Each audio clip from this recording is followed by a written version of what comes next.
So, we're diving into this content that lays bare the collapse of Western morality, especially as seen through the ongoing crisis in Gaza. It's kind of intense stuff, right? Absolutely, yeah. The discussion really digs into the normalization of violence and the stark humanitarian crisis unfolding right now, doesn't it?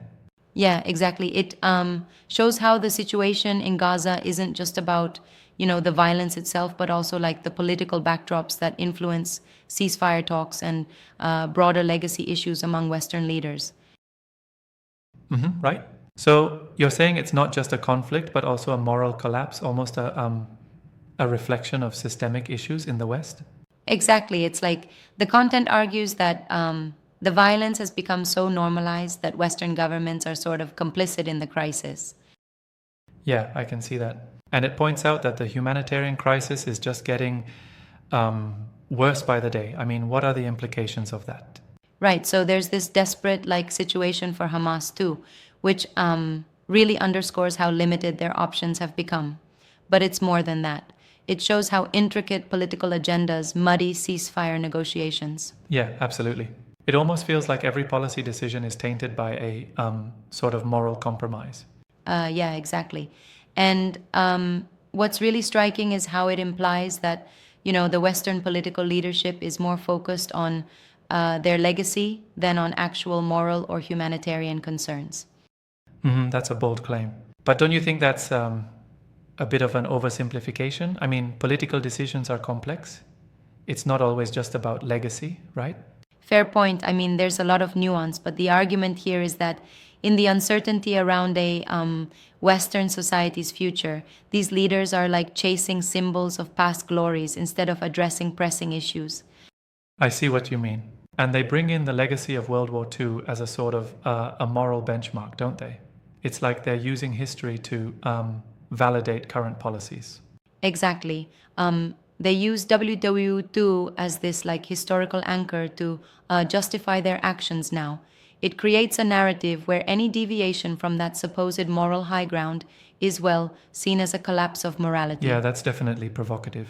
So then, in this view, the ongoing violence, the humanitarian disaster, really becomes a mirror reflecting a decline in like Western values, right? Yep, that's precisely it. It questions when the powerful backdoor deals and political maneuverings prioritize interest over human lives, are we seeing the end of a moral era? Absolutely. It's like the video saying that the strip down of morals in the West is laid out in the ruins of Gaza. That's a heavy statement. Indeed, and it's not just about politics in a vacuum. It also dissects how the normalization of violence is so deeply ingrained that it blinds us to the human toll behind the headlines. Exactly right. And the fact that it was all encapsulated in a conversation format makes it even more accessible and controversial too, don't you think? Absolutely, it forces us to reckon with these uncomfortable truths. It's almost like a wake up call. And here's the kicker: public pressure might actually force these political leaders to rethink their path. Yeah, that potential for change is important. Right? Like if the public doesn't remain engaged, these leaders might just continue prioritizing legacy over accountability. Yeah. And it's interesting how they mention that this moral erosion isn't just about the here and now, it's seen as a threat to the very legitimacy of Western governments. Yeah, that really puts things in perspective. But I challenge that a bit. Aren't there still examples of Western leadership taking bold, morally upright stances in other areas? Or is this crisis so unique that it overshadows all else? That's a good point.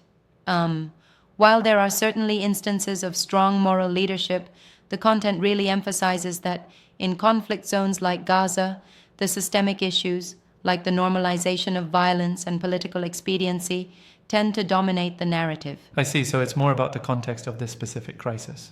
Gotcha, context matters a lot here. And then there's the idea that Western complications in this conflict are part of a larger, almost systemic moral decay. Yes, exactly. That's the crux of it. It's like a domino effect. Credibility erodes, public trust dwindles, and then you get a scenario where political leaders are caught in a loop of preserving their past glories instead of innovating moral governance. That domino analogy works well. And then, on top of it all, public pressure eventually builds. You're basically saying that the decay might force a realignment if people refuse to accept these moral inconsistencies, right? Yeah, that's the hope. I mean, that sustained public pressures, media scrutiny, protests, debates could actually catalyze a change in policy. It's a call for awakening, really. Right, it's like saying, wake up, this is unsustainable. It's almost like an invitation to critically reassess our own values as a society. Yep, exactly. And just to bring it back, the video bristles with critiques against the normalization of war and violence. It challenges the view that this is an inevitable, unchangeable state of affairs. Absolutely, it's making us question the status quo. So the message is pretty radical then. The moral collapse is not just a byproduct of political inaction, it's an active process where interests override ethics. Yes, indeed.